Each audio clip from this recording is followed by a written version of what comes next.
Good morning, good morning, good morning, guys. Gonna wait a few minutes for you guys to jump on. Today is Startup Bytes. Thank you for joining us. It is Wednesday, the 14th. I had to look at the date.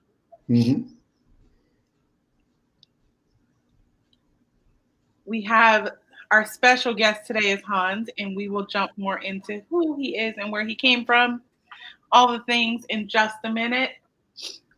Hans, do you have your coffee ready? Because I do. Actually, I do, as a matter of fact. Coffee is ready. Oh, I like that mug. in the woodland cup, ready to go. Caffeine's on. All right. Welcome, guys. We're going to get started in about 15 seconds. And then if you are watching the replay, make sure you tag us in it and put replay so we can go back and answer any questions you have. Okay, let's get started. Welcome to another episode of Startup Bytes. I am Keneshia Raymond. I'm the program manager here at Startup Tucson. And today we have Hans joining us, and he is going to be covering how to find your best customer. So Hans, please introduce yourself and tell us where you came from. Sure. My name is Hans Rhey. I work with Cox Media here in Tucson, Arizona. I've been there for about 3 years, but I've been in the marketing and sales for over 20 years in the Tucson market. Working with companies also like Comcast and CenturyLink, really digging into different ways to find customers, specifically through various targetings, and bring them, to ultimately the products that they want to buy. So I really enjoy my job. I enjoy what I do, and I'm happy to share with you guys just some of the tips and some of the trainings that I've had over the years that could really be helpful for you to figure out how to find your best customers. Perfect. Well, we're excited to have you here. Hans has some great things going on at Cox, and we'll talk more about that later. But Hans, let's jump into the tips. What is tip number? Well, do you want to give an overview of your tips and then jump into the tips? Let me do that real quick, because really the 5 tips that I'm going to give you fall within what I've learned over the years, and what something that Cox Media does specifically is take a look at that individual within what we call the consumer funnel. So within the consumer funnel, we feel like that somebody who is going to buy your product, or your perfect customer, is either in the awareness phase, which means they don't know about your product, or they're just learning or becoming aware of your product. They're in the engagement phase, where they may be searching for it or seeing it on social media. They may be reading articles about it. And then the final one, as you get to the bottom of the funnel, is the purchase phase, where they're actually searching for it online, or they're targeted specifically to a location where you could go buy that product. So all of these tips are meant to kind of help you understand and push that consumer through the entire purchase funnel, from awareness, or the consumer funnel from awareness all the way down to actually purchasing the product. So the first one that I would do is awareness. Obviously, you want people to know about your product. It's important that people have some awareness of your brand, so that they have a little bit of trust in what they're buying. It's a little harder for people to trust something that if they've never heard of a product or never heard of a company. So one of the ways that you can do this online is through videos, either OTT, which is over the top video, which is actually commercials that were placed inside long form content. So if you're watching something on Roku and you see a couple spots that are there, that's a way to brand your product without somebody actually clicking through or finding out more, but you're planting the seed in their head. Another way to do that is pre-roll. Pre-roll is a great way to begin letting people know that they're aware of your product. So if they're watching YouTube, or if they're watching sports highlights on the internet, if they're looking up different recipes or things like that, and there's a pre-roll commercial that happens prior to the video that they're watching on the internet, that allows them to see your product and be introduced to that product and be aware that you are there, and you want to make sure that branding has the message and the feel of what you want. So first, they got to be aware of it, and for me, those tips are really video on internet is the first way. That tip number 5 on how to get people started into your funnel and get aware of the product. Okay, so tip number 5, guys, is awareness. And the video piece we've been talking about for a while through this series. So make sure you're taking time to figure out more video and how to actually put video into your content, and using these tips to put it in your long form content will help you through the process. So Hans, what is tip number 4? So tip number 4, we're going to move into the engagement portion of the funnel and talk a little bit about intenders. On the internet, you can specifically target people that are intending to buy certain products or maybe reading articles about certain products, doing some research. And in doing so, they're leaving breadcrumbs throughout the internet, kind of telling people that use those products, or I mean, people that sell those products, hey, I'm looking for this right now. I'm kind of in the market. I know, I know who you are. I know the product, and I'm thinking about buying it. So throughout the internet, and when you're doing digital advertising, there is a way to target people based on their intentions, and their intentions are found by what they're looking up on the internet and what they're reading on the internet. So another way to do that, specifically when people are reading articles on the internet, is called contextual targeting. So whatever they're reading, there's certain words within there. If those words match the type of keywords that you're looking for people online to buy your product, they will now be in that intended targeting range for you to deliver them advertising, and be in that group of they are now interested and you want to engage them a little more in the piece. So number 4 is really that intender or contextual targeting that makes sense as people are searching the internet. And that would be outside like the Google search area. That would be if they're looking at different websites that may have that product, or just searching in general, reading articles about products. I like that you said leave breadcrumbs, because I feel like we all kind of do it, but we don't feel like we're doing enough. And hearing you say that, it's like you leave a couple of breadcrumbs and eventually it'll get them to where they need to be, but you have to be leaving the breadcrumbs to get them there. Yes, exactly. You have to start the trail and get them moving down the trail. And once they start following it, you can lead them eventually to the place that you want them to go. And then also in the engagement is tip number 3, which is social media is really important. This is an engagement for when we look at this is an engagement platform. People are looking at what other people are saying about the products. They're commenting and liking things. They're seeing other people interact with those products, and that is heightening their awareness towards it. And it's a back and forth on the internet with others. So the big piece to the social media and in that engagement piece is that if you are going to use social media to help engage people with your product, make sure that you're responding quickly to any comments that are made on your advertisement or on your website or anywhere else, because the big thing there is that if they are going to engage with you, they want to know that you're going to engage back, that you're actually going to answer a question, that you're going to have some information for them. And that's really the best way to push them into the purchase portion and the final portion of the consumer funnel, is that you are using true social media engagement in a back and forth conversation. I think some people miss that portion of it. Like they put up a post and somebody comments and they're like, oh, I got 1,000 likes and I got a comment, but they never engage.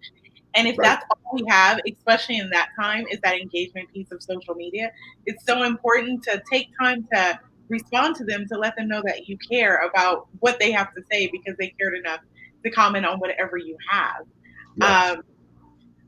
Engagement tip number 4 and 3, guys. So look how important engagement is in your business. So make sure you're doing that. Let's go to tip number 2.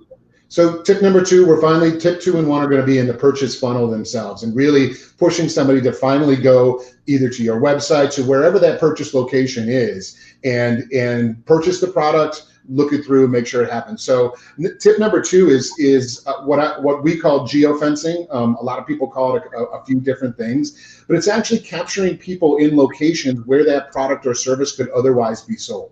So if you have a product that is sold at a jewelry store or a hardware store, or you have a service that is sold in a physical location somewhere, either in your geographic location or maybe outside, maybe you're targeting places that are not where you are, but you still want to be able to get those consumers, you can actually draw a geofence literally around a location, and anybody that goes in and out of that location will then, with a mobile device, will then be tagged and will be able to be targeted for whatever ads that you want to get. And then also, if they use that same device to interact with your website, or maybe even your physical location, if you're selling things at a physical location, you can track them and show a conversion and say, this mobile device entered the geofence on this date, and then received some advertising or whatever, encouragement that they did to come to my website. And then 3 days later, that device actually showed up on my website. And I know that because I have a tracking pixel on my website that tells me that. So I know that that geofence and that ad actually converted into either that person showing up to my website or showing up to my location to buy a product. And it's a great way to get those folks over the hump and get them into that purchase phase when you know they're at another location that's already has those products and maybe in the market to do so. I feel like everything in that space gives you those 7 touch points that you need to actually make the sale. The geotagging, like, I have no idea how to do it, but it sounds amazing. And I know it's been done, but I have no idea how to do it. And Hans will be talking not next week, but the week after more about Facebook ads. And hopefully we can get into that as well. But think about geotagging, guys. Do your research a little bit of how to get it done. And that tactic has pulled back a little bit with the amount of people that maybe aren't going out as much. We used to do a lot of geotagging of restaurants and locations, and particularly college university areas. So we're not seeing a lot of activity in those areas as much, but we're still seeing huge activities in retail locations. And then we also can get down to the point where we can geofence individual homes within a neighborhood based on their intentions. So we can also do neighborhood homes as well as public locations, and kind of see, whether or not people, once they get those opportunities or those advertising, are they going to that website or are they going to a specific physical location to buy the product? So lots of different ways to do it. It's backed up a little bit from the public location, but still finding ways to make geofencing a viable tactic. Now, even though people are, many people are still staying home or trying to be safe during this time. Okay, and then, go ahead. I was going to say, and then number one is always, I keep telling people all the time, search engine marketing. It's from a purchase standpoint, if somebody's looking to purchase something, 70+% of them will go on the internet, if specifically a search engine like Google, Bing, to look and see if they can find something. Now, they don't stay on that site very long. The average person stays on Google about 7 minutes a day, to where the average person is staying on the internet for 3 to 4 hours a day. So it's they're not staying there very long, but they are using that search engine to find specific places that they can purchase their product. If you have a flat tire, you may not think of the person that you want to buy the tire from, but as soon as you do, you're going to go to Google and try to find a tire place that will help you with that flat tire. And similar purchases. Once you're searching it in Google, you have the mindset that you are going to try to purchase that, and that's the best way to do it. And when you're in that space, just make sure you have the right keywords that you're using for those searches. And look and see that your website is optimized and has the right words within it, so that you're going to come up both in the search engine organically, or if you're doing search engine marketing, that you're using those right keywords that can target. But that is tip number one. I mean, in the basics, if you want to find the right customers for you, search engine marketing right now on the internet is the best way to find it. Perfect. Well, let's do a review of your tips. Tell us what you have going on at Cox and how people can connect with you. So what was tip number 5? So tip number 5 is use video for awareness on the internet. It's a great way to let people know about your product. Tip number 4 was the intender targeting and contextual targeting in that engagement portion of the funnel. Tip number 3 is using social media to also engage and have that interaction with the client while within that engagement portion, so that they can feel like they're connecting with you and a part of the whole process. Number 2 is the geofencing and targeting specifically geographically those people that you want to buy your product, and then serving them an ad based on where they are physically. And then number 1 is search engine marketing, and making sure that when somebody does go to a search engine to look for a purchase, that you come up in those searches and that you are available to them to click through and hopefully that they buy your product. Perfect. Thank you so much. Your tips were right on. And I think we all took something from it. And I hope that you guys use these tips to really help grow your business. Hans, tell us what you have going on at Cox and how people can connect with you. Sure. So at Cox Media in Southern Arizona, we provide television advertising to a lot of different businesses, and we do that on paid TV through cable and satellite subscriptions. But that's how we began. We also offer so many digital advertising products, whether that be, like I was talking about, over-the-top television, OTT on a Roku platform maybe, or on a Slingbox. We offer all kinds of different targeting, the geo-targeting, the intender targeting. But we also have a new partnership with Google and Amazon so that now we're able to use their first-party data. As an example, if there's somebody on Amazon that is purchasing a specific product, we can take a look at that and target those people for the same types of products or services that you have, and using their first-party data, and not not kind of assumption data, but actually these are people that have either purchased or looked at this type of product. If you sell that same type of product, you can advertise to them and get them to start looking at you. So we've kind of taken the next step to really partner with the top websites and the top networks out there to bring people the best solutions that we possibly can. And we can do that anywhere. We're in Southern Arizona, but from our digital products, we can target anywhere in the United States if you're our website that is allowing everybody to come in and purchase regardless of location. So it's an exciting time right now. Many of us, all the Cox Media sales reps are working from home right now and continuing to work from home as our company values our safety and wants to make sure that we're doing not only the best for our customers but for ourselves. And it's a nice thing to know that Cox is really looking out for their employees. I work for a great company, and I'm really excited to bring products and services from this company to everybody that I know. So thanks for letting me do the sales pitch, Keneshia. I appreciate it. Well, because we don't know how to do these geotaggings and things. Right. So how do they find you, Hans? You can email me. My email address is hans.rhey, R-H-E-Y, @coxmedia.com. Or then give me a call or a text. My mobile number. Wait, don't put that out on the internet. We'll drop that. We'll drop that in, guys. If you want to contact Hans, just send us a message. We'll give you his phone number and his email. We'll make sure to put the email in the chat. Let me just tell you about what we have going on at Startup Tucson this week. So tomorrow we have Action Advising, and that is 30 minutes free with a mentor to help you with whatever you have going on and you need a little bit more help on. I think tomorrow's operations and finances. Then we also have, sorry, that's not tomorrow. That is next week.